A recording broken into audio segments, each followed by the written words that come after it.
Today, a diet that is gaining huge buzz and momentum, the Paleo Diet. Now, followers say they are shedding drastic amounts of weight and are warding off debilitating diseases. But what's the trick? You have to eat like our Stone Age ancestors. If you think that means eating hunks of meat off the bone, or if this sounds like man food, well, think again. Even I was surprised to learn what it means to eat paleo. It spawned dozens of books, nearly all bestsellers, and hundreds of blogs, message boards, and magazine articles. So what has everyone so excited about a diet based on caveman and Stone Age times?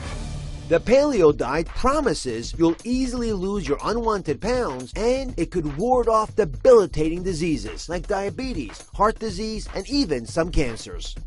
Dr. Loren Cordain, a researcher of evolutionary medicine, has spent his career studying the diet of our ancestors and spun the phenomenon into motion. He focused on the connection between living off the land and longevity.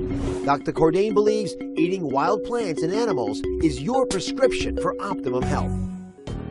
But if you're worried about eating hunks of meat and think this is not for you, that's where Paleoista Nell Stevenson comes in. She's adapted the Paleo Diet for every modern woman and says she can help you get the weight off. No hunting gear required. Dr. Loren Cordain, author of The Paleo Diet, and Nell Stevenson, author of Paleoista, are here. So, Dr. Cordain, you argue that every single woman in America ought to be on the Paleo Diet. And what is it about the Paleo Diet that excites you as a scientist? Why should it work when so many other diets have failed America? It's got many characteristics that combine all of the best ideas we've ever had about nutrition. So, for one, it's a high-protein diet, a low glycemic load diet, and we know that those characteristics of diet are perhaps the best way to get weight off and to keep it off.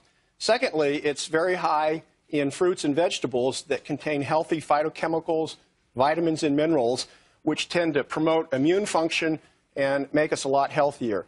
It's also very high in long-chain omega-3 fatty acids, which help to calm down inflammation. And there are multiple characteristics beyond that, but those are the major ones. So Nell, show us what kinds of foods are on the Paleo Diet. I brought some samples here. Just walk us through what would typically be on this diet. Yes, absolutely. Lovely protein. We have free-range poultry, grass-fed meats, wild salmon, local organic produce, lots of veggies and fruit. And then healthy fats from coconut oil, olive oil, and avocado, and also some raw nuts in moderation. So if I compare this to a typical low-carb diet, and there are several out there now, how is this different? To be clear, it's not the Atkins diet. You're not walking around all day eating hunks of bacon and pieces of cheese. It's actually really balanced, and you're getting a nice amount of local produce in every meal. Well, I must say, I often thought the Paleo Diet was Fred Flintstone. Yeah. Taking that big hunk of meat that rolled over his car. Exactly. So I see the meat part of it, but for example, there's no dairy on here. Is dairy in this program? No, there are no inflammatory foods. So there's no dairy, no grains, no legumes, no refined sugars. Basically, everything you're eating should be whole, fresh food, nothing in a package or a wrapper. And the reason I say that is because most of the things you're going to find in a wrapper are highly processed. Well, let me ask Dr. Cordain a question. We'll have a seat here. When I come back to this idea of the Paleo Diet, and I've been asked about it so much recently, I'm generally surrounded, even in my own case, by misconceptions. People trying to explain it to me, but not quite getting it right.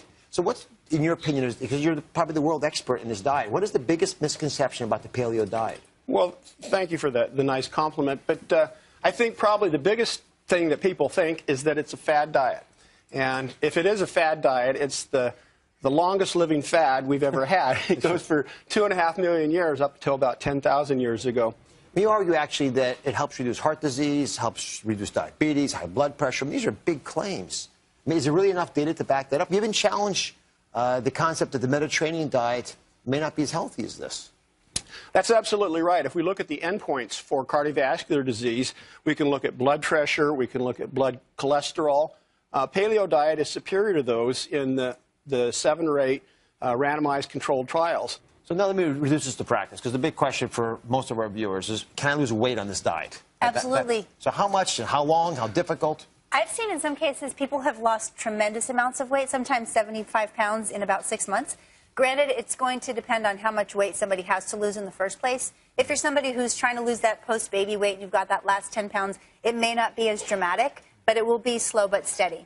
So Nell practices paleo with her clients, and I'd like you, if you can, walk us through the 5 rules you argue we have to appreciate in order to truly practice the paleo diet. Sure. So rule number 1, and we're going to build a plate for everybody, is to understand what foods are in this and how much of these foods. So build me a paleo plate if you don't mind. Absolutely, and it's really simple. So first we're going to start with a plate, and we're going to add about 2/3 fresh veggies. The more variety, the better. The more color, the better. Then we're going to add roughly a palm-sized amount of protein. And again, variety is good, local, organic. And then we're going to add a little bit of a healthy dollop of fat and some fruit. That's the balance. That's the fruit, the plate that you should look at for every meal in the day. All right, so normally when I give advice, I say 7 fistfuls of fruit and vegetables. I don't divide them up, yet you actually specifically say, a little bit more than half of your plate needs to be vegetables, and you make the fruit portion much smaller. Why is that? Yeah, the reason is really simple. If I don't specify to clients to make the fruit part of it, they tend to eat only fruit and eat fruit all day long and no veggies. And I really want to stress how important it is to get lots of veggies into your diet. Even more than the fruits? Yes, definitely. All right, so those of you who eat big bunches of bananas and you think that counts, you're actually saying we be a bit more rational about Balance, exactly. Inflammatory foods. They're not in there. So what are they? Define what we can't eat that's inflammatory. So the inflammatory foods are all grains, all dairy, all legumes, and that's beans, including soy and peanuts, and all refined sugars. So basically, it's nothing in a wrapper. I must say, I tell people all the time to eat 100% whole grain foods, to have legumes, beans, which I always thought was a pretty good source of protein. I mean, that's on your don't touch list? Exactly. I mean, the obvious question I've got to ask is, what about vegetarians? Weren't prehistoric men and women primarily vegetarians?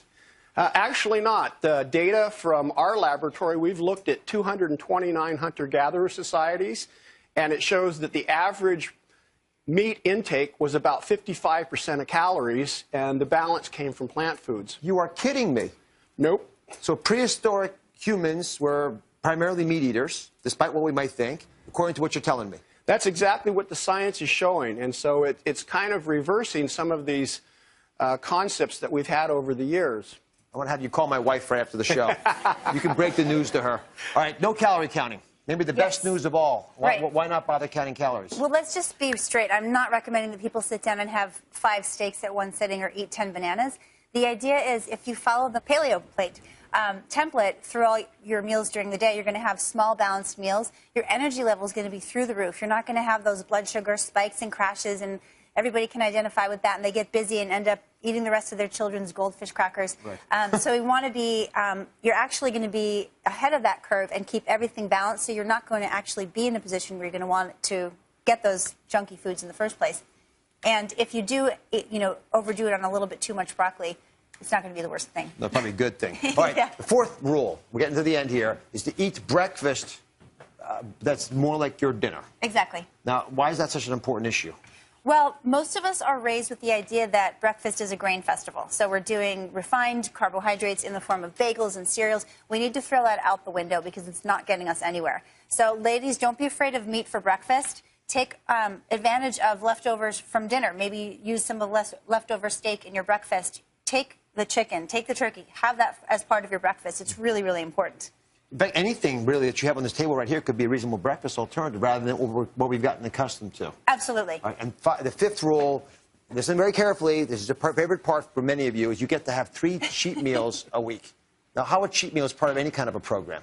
Well, this is the idea, and to be clear, I do recommend everybody gives it at least a 30-day try. I think it's less daunting that way, so you can really reap the benefits of it. But if you think about the fact that we're eating 21 meals per week, and if you have 3 of them as non-paleo meals, if that's part of your process to get paleo, then that makes it more approachable for a lot of people.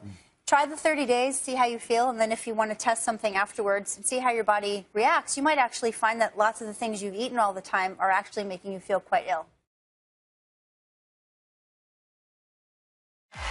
We are back with a modern take on the paleo diet, and we put together meals that can help you shed the pounds and ward off disease without hunting for slabs of meat in your camouflage.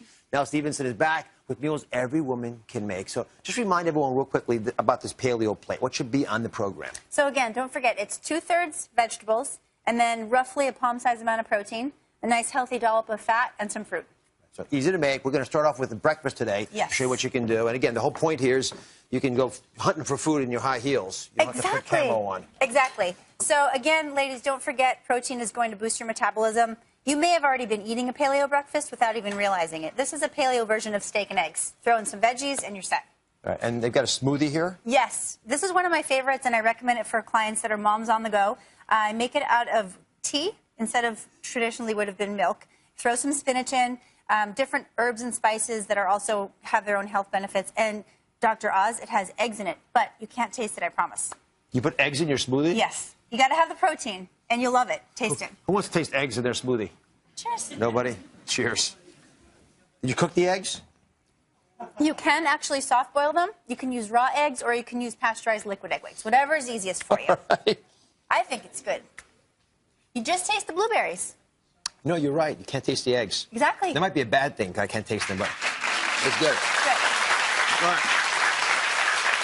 Walk us through a typical lunch in the paleo diet. Okay, this is a paleo version of a Cobb salad. So you don't have the blue cheese dressing, you don't have the bacon, you have just crisp turkey. You can use leftover turkey from last night's dinner, a nice olive oil mustard dressing. And then this is really always a hit with the kids because you may be wondering and thinking, oh, it's going to be plain, boring chicken, missing that crunch. But you can actually use breaded chicken, but instead of using the flour or cereal, you use walnuts.